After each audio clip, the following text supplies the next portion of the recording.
Lines மீடியாவுக்கு நீங்கள் அளித்து வரும் ஆதரவுக்கு மிக்க நன்றி. தொடர்ந்து எங்களுடன் இணைந்திருங்க. லைக் பண்ணுங்கள், சப்ஸ்கிரைப் பண்ணுங்கள், நண்பர்களுக்கு பகிருங்க. நாம் இணைந்து பயணிப்போம். லைன்ஸ் மீடியா தமிழ் உறவுகளுக்கு வணக்கம். இன்றைய அரசியல் நிகழ்ச்சிக்கு தங்களை அன்போடு வரவேற்கிறேன். வணக்கம். வணக்கம் சின்னா. இந்த மதுரை திருப்பரங்குன்றம் அந்த விவகாரத்தில் அதிகாரிகள் மன்னிப்பு கேட்டிருக்காங்க.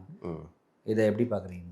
அதான் நீதிமன்றம் முதல்ல திருப்பரங்குன்றம் அந்த கோவில், முருகன் கோயில், அந்த தீபத்தூன்னு விலகு ஏற்றணும் அப்படின்னு ஒரு சர்ச்சை உருவாகுது. அந்த சர்ச்சையை பார்த்தீங்கன்னா இந்துத்துவ அமைப்புகள் உருவாக்கலை. இதை தமிழ்நாடு அரசு ஏதோ ஒரு வகையில் நேரடியாகவும் மறைமுகமாகவோ அரசுடைய பிரதிநிதிகளாக அங்கே இருக்கிற காவல்துறையினர் செஞ்ச சிறு சேட்டையால் வந்த பிரச்சனை தான் இந்த திருப்பரங்குன்றம் விவகாரம். இயல்பாக தொடுத்து வர ஒரு இந்துத்துவ அமைப்பை சார்ந்தவர்கள் இயல்பாக அங்கே எல்லா வழிபாட்டு முறைகளும் இஸ்லாமிய சகோதரர்கள் இருக்காங்க. இந்து வழிபாடு, முருக வழிபாடு, இந்து வழிபாடுன்னு சொல்கிறத விட முருக வழிபாட்டு கொண்டவர்கள் இருக்காங்க. இந்த இஸ்லாமியர்களும் இந்த முருக வழிபாடு கொண்டவர்களும் அண்ணன் தம்பிகள் தான். முற்காலத்தில் எங்க யாரும் டைரெக்டாக சவுதியிலேருந்து இறங்கி வரல. இந்த அண்ணன் தம்பிகள் தான். ஒரே சொக்கார மாதிரி தான். ஒரு சொக்காரத்தில் அண்ணன் தம்பிகள் பிரிஞ்சு ஒருத்தர் கிறிஸ்தவத்தையோ இல்லை இஸ்லாத்தையோ தழுவிட்டாருன்னா அதுக்காக அவன் அண்ணன் இல்லையா, சித்தப்பா இல்லையா, மாமன் இல்லையா? அதனால தான் அங்கே உறவு முறைகளில் சொல்லுங்கள் சித்தப்பு, சொல்லுங்கள் மாமன் தான் இயல்பாக இருக்கும். தமிழ்நாட்டை பொறுத்த வரைக்கும் இது இந்த பண்பு தான் இங்கே. அப்போ இந்த கோயில் விவகாரத்தில் அந்த தீபத்தூண் விளக்கு ஏற்றணும் அப்படின்னு நீதிமன்றம் ஆரம்பத்தில் அதிகாரிகளை கூட்டு போய் விளக்கு ஏற்றணும் அப்படின்னு உத்தரவிடுது. அதனால் உடனே தமிழ்நாடு அரசு தான் இந்த ஒரு இது பண்ணணும்ல, இந்துத்துவ வளர்க்கணும் அப்படின்னு படாத பாடுபடுது இல்லை. அப்போ அதை மடைமாற்றி அதனால் 144 உத்தரவு அது இதுன்னு போட்டு அதுக்கப்புறம் வழக்கு அவரையும் வச்சு ஏற்றணும் அப்படின்னு அப்படி இப்படின்னு அதை மடைமாற்றி அங்கே விளக்கேற்றாமல் அதிகாரிகள் விலகுறாங்க.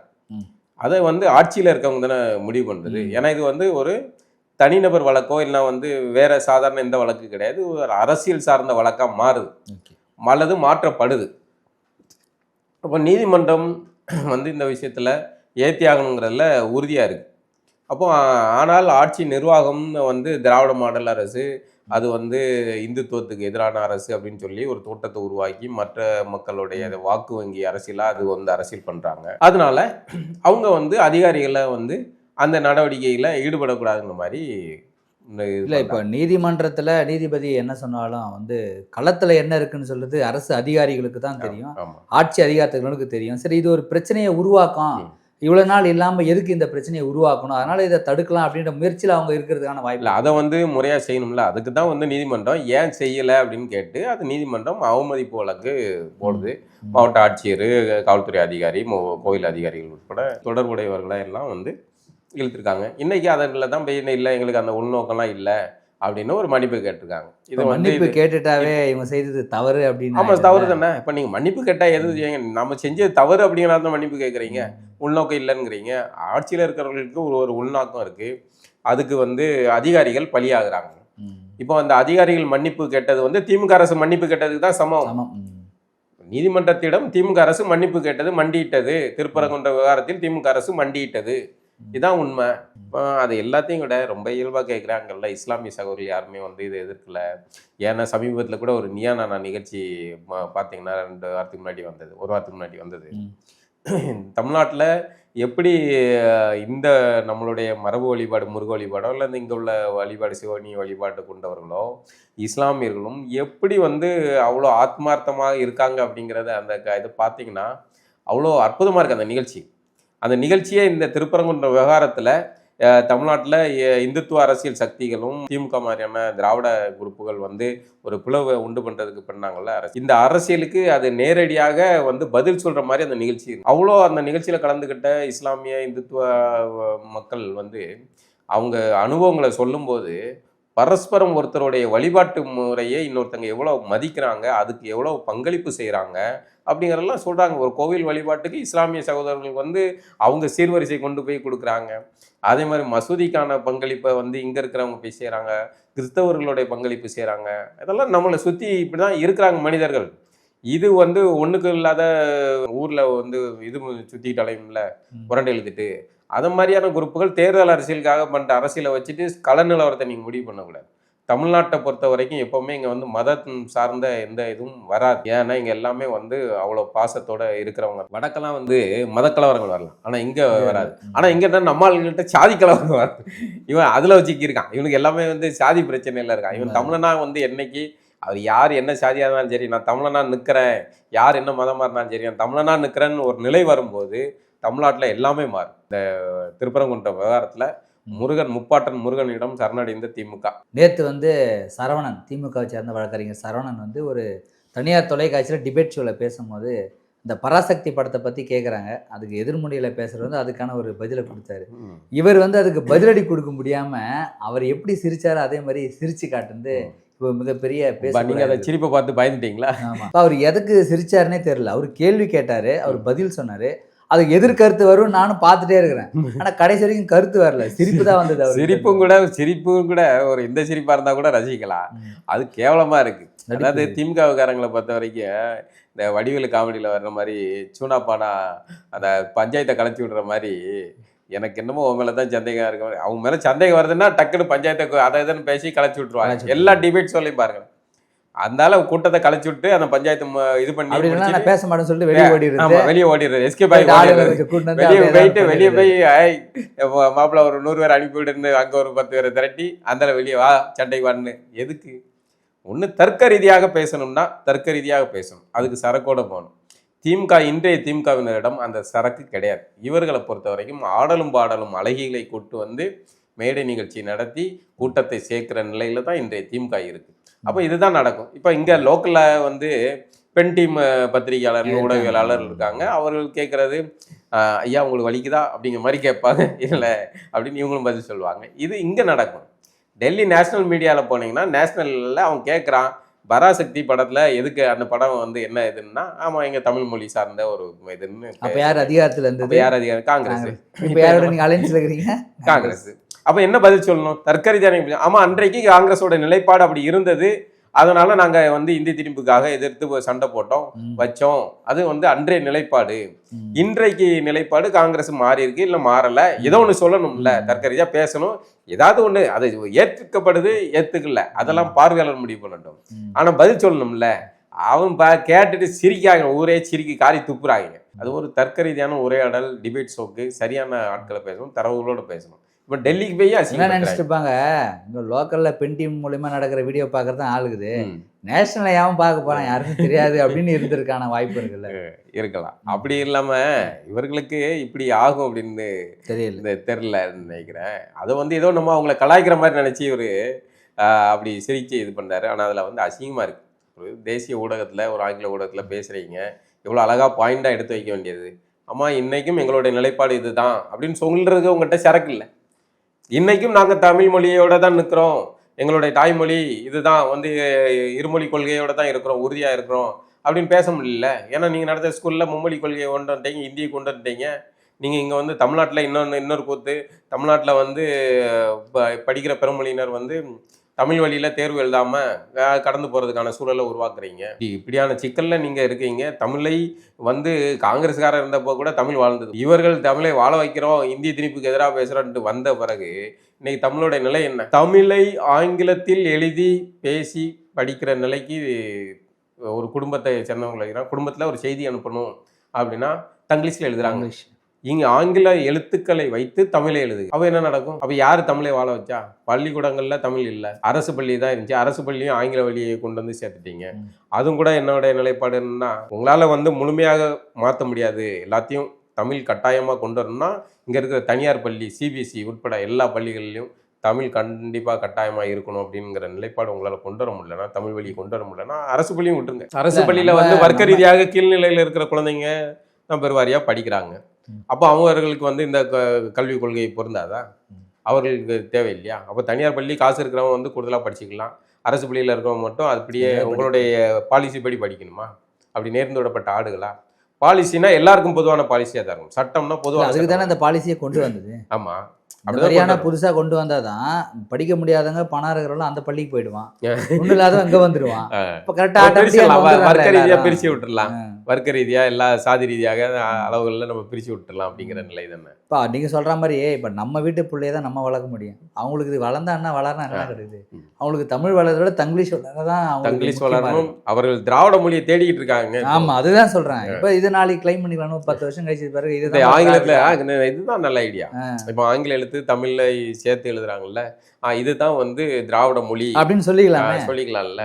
தமிழ் வந்து வேற மாதிரி இருக்கும், இது வந்து திராவிடம் அப்படின்னு சொல்றதுக்கான ஒரு வாய்ப்பு. அதை செஞ்சாலும் செய்வாங்க. நம்ம இதை நகைச்சுவையா சொல்லிக்கிட்டு இருக்கோம். கண்டிப்பா திராவிடர்கள் வந்து அதையும் செய்வாங்க. அவர்களுக்கு தமிழ் மன்னர்களே தான் பிடிக்காது. திருமாவளவன் அவர்களுக்கு எங்களுக்கு வந்து ஒப்பானாதான் பையன், மற்றபடி ஐ லவ் யூங்க அது மாதிரி எங்களுக்கு திருமாவளவர்களுக்கு தெலுங்கு மன்னர்கள்னா தான் பயம்.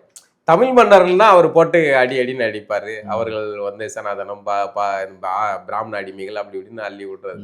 உண்மையிலே தமிழ்நாட்டில் இந்த வர்ணாசிரமத்தை, தொழில் வழி குலங்களை எல்லாம் சாதி ரீதியாக பிரித்து அவர்களை வந்து ஏற்றத்தாழ்வுகளை கொண்டு வந்து திணிச்சு தமிழ் குடிகளுக்கு இடையில மோதல்களை உண்டு பண்ணி குளிர்காய்கிறது தெலுங்கு மன்னர்களால தான் வந்தது. விஜயநகரத்தின் ஆட்சிகளில் தான் இங்கே தலை விரித்தாடியது. அதை பேச சொன்னா அதை பேச மாட்டாரு. ஏன்னா செத்து போன ராஜராஜன் தான் இவருக்கு வந்து கிடைச்சது. தோத்துக்கிட்டே இருக்கியாடா அப்படின்ற மாதிரி இவ்வளோ அடி வாங்கினது பத்தாம இப்போ இன்னைக்கு விஜய் போட்டு அடின்னு அடிச்சிருக்காரு. சுற்றி அடிச்சிருக்காரு திமுக. தூங்கினே இருப்பாரான் ஸ்டாலின். யாரு ஓட்டு போடணும், விசிலுக்கு தான் ஓட்டு போடணும் ஸ்டாலின்னே சொல்லுவாருன்னு விஜயே சொல்லியிருக்காரு. இப்போ விஜயோடைய இன்றைய அந்த பேச்சில் அதை சுற்றி இன்றைய பேச்சு இது வரைக்கும் விஜய் பேசியதில் இன்றைய பேச்சுகளில் ஒரு பயங்கர எல்லல் ஜாலியான கலாய்க்கிற இதாக தான் ஃபுல்லாக. யார் புதுசாக வந்து யாரும் எழுதியான ஃபெலிக்ஸ் எதை எழுதி கொடுத்தாரான்னு தெரியல, ஒரே கலாய்ப்பாக தான் இருக்கு. அது திமுகவை குறி வச்சு அடிச்சிருக்காப்புல. நல்லா டே 1லேருந்து இன்னைக்கு வரைக்கும் விஜயோடைய கொள்கை கோட்பாடு எல்லாமே திமுகவை அழிக்கிறதாகவும் திமுக ஒழிக்கிறதாகவும் திமுகவுடைய எதிர்ப்பு மனநிலையிலிருந்து மட்டும்தான் விஜய் பேசுறாரு. அதை தவிர்த்து அவரால் வேற எதுவும் பேச முடியல அப்படின்னு பரவாயில்ல சமூக வலைதளத்தில் பகிரப்பட்டிருக்காங்க. இல்லை, இன்றைக்கு தமிழ்நாட்டில் ஆட்சி வந்து திமுகவுடைய பாசிச ஆட்சி தான் நடக்குது. அப்போ அதை எதிர்த்து விஜய் பேசுறது அப்படிங்கிறது சரிதான். அதுவும் கூட எந்த அளவுக்கு நிலைப்பாடுன்னு தெரியல. இப்போ நம்ம எல்லாமே பல ஹிடன் அஜெண்டாக்கள் ஓடிக்கிட்டு இருக்கு. யாருடைய பிடிமா இருந்து இயங்குறாங்கிறதே வந்து கணிக்க முடியல. தெரியல.